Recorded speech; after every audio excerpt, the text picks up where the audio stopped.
Olá pessoal, tudo bem?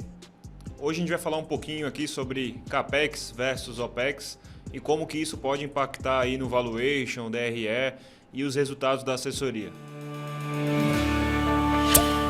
A gente já trouxe em outros conteúdos o significado aqui de OPEX e CAPEX, mas só para contextualizar, quando a gente fala de OPEX, a gente está falando no final do dia de despesas operacionais, tá? Todo o capital que é alocado ali para a operação e para o dia a dia.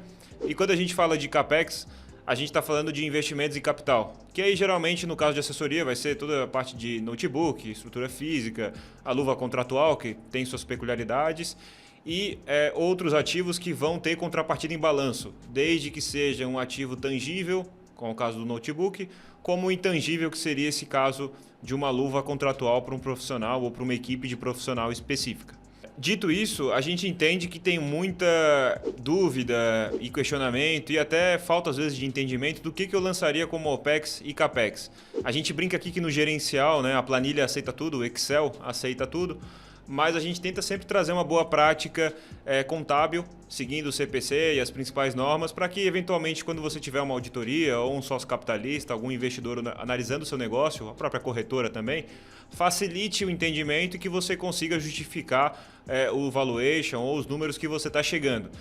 Até porque quando a gente fala de valuation, está sempre derivando aí de um indicador financeiro, seja ele EBITDA, lucro líquido e assim por diante. Um ponto que a gente vê evoluindo, e aqui eu não falo só do setor de assessorias, eu falo do mercado como um todo. Se a gente olha desde a década de 70 para cá, as principais empresas do mundo mudaram, né? A gente falava muito de empresa de óleo e gás, empresa de manufatura como veículo, e hoje a gente fala muito de empresas na linha mais de tecnologia, as Big Techs, né? A gente fala aqui de Apple, Meta, né? Alphabet e assim por diante. E essas empresas, acaba que toda a estrutura delas de balanço é muito composta por um intangível, seja um intangível de questão de marca, de posicionamento, de uma estrutura que existe ali, de alta gestão ou algum outro bem não tão bem palpável que a gente diga, como também uma questão eventualmente voltada para o que o pessoal chama de goodwill, né? Que seria, em termos práticos, a diferença do que é o valor de mercado para a empresa com o que de fato seria esse valor intrínseco, né? Essa diferença de ganho por alguma questão aí não palpável que também faria parte desse intangível. Esse movimento que a gente tem de empresas que tinham mais um ativo, né, um balanço mais focado num ativo tangível para um ativo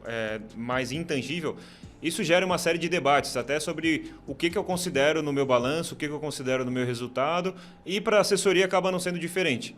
Então, quando a gente olha lá um gestor de escritório, alguém que está analisando, vou investir numa filial específica da cidade X, e todo aquele meu investimento vai entrar num CAPEX que eventualmente eu vejo como um intangível do meu negócio, porque isso vai gerar resultado lá na frente.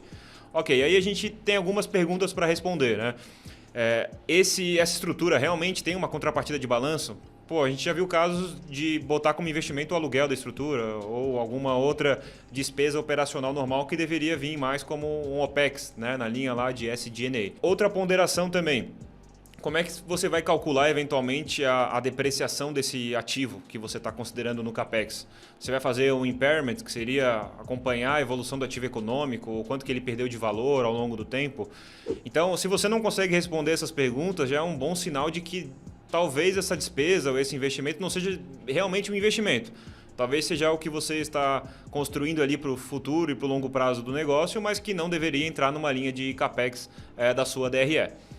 O outro ponto aqui, daí provocando até inclusive questão de valuation, quando a gente fala aqui de novo de marca, de posicionamento, da competência da alta gestão, todas essas premissas, elas em geral já ficam compostas dentro do fluxo de caixa descontado. Porque se você está falando que você vai dobrar a cada ano, ou crescer que seja com 50% a cada ano, visto que o mercado mudou. Se você está falando que sua margem vai melhorar ao longo do tempo, que sua mesa digital vai começar a tracionar, que seus SDRs vão formar e trazer cliente. Essas premissas, elas já são consolidadas dentro desse fluxo de caixa descontado e, consequentemente, vão impactar o seu EBITDA ou lucro líquido de forma positiva, e isso vai acabar influenciando o seu valuation, né? Vai acabar trazendo a consolidação do seu valuation. Se você ainda vai pegar esse intangível e considerar lá na sua linha de balanço e olhar isso como um incremento do seu valuation, pode acabar que você vai considerar o resultado final trazendo 2 vezes o mesmo atributo ou a mesma variável para dentro da análise. Então você já considerou aquela variável dentro do seu EBITDA ou lucro líquido e depois você traz mais um incremento desse mesmo ponto, por exemplo, a eficiência da alta gestão, na hora de analisar o valuation. Então acho que o cuidado aqui que a gente tem, e isso a gente vê como uma dificuldade não só do setor de assessorias, mas do mercado como um todo, como eu comentei na questão das Big Techs, de como tratar esse intangível e como que de fato ele deve ser composto, tanto em relação à DRE como em relação à balanço patrimonial. Então o cuidado principal é se questionar realmente se eu tenho contrapartida de balanço, se eu consigo fazer algum tipo de depreciação ou amortização desse bem tangível ou intangível que eu estou considerando como investimento. Se você não conseguir responder essas 2 perguntas, provavelmente você está falando muito mais de um OPEX do que um CAPEX. Entendido? Então, são as 2 principais variáveis aí que a gente olha, de OPEX e CAPEX. Parece algo complexo, mas no final do dia é simples de olhar, olhando por essa ótica. Se você gostou desse vídeo, gostou do conteúdo aqui apresentado, dá uma curtida aqui no canal, compartilhe o conteúdo, se inscreva aqui e se quiser entrar no debate, pode também comentar aqui nos comentários que a gente responde. O time aqui é super solícito com você. Se você precisar de mais alguma ajuda em relação aqui ao financeiro ou como alinhar o financeiro com o seu partnership, com o seu jurídico, com a sua contabilidade, a gente está sempre à disposição aqui para tirar suas dúvidas, conversar com você, participar dos eventos aqui conosco e a gente tem sempre consultor aí à disposição para a gente começar o projeto e entender melhor o seu dia a dia. Para conversar com algum desses consultores, basta clicar aqui no link da descrição que a gente consegue começar esse papo aí e ajudar vocês. Um abraço.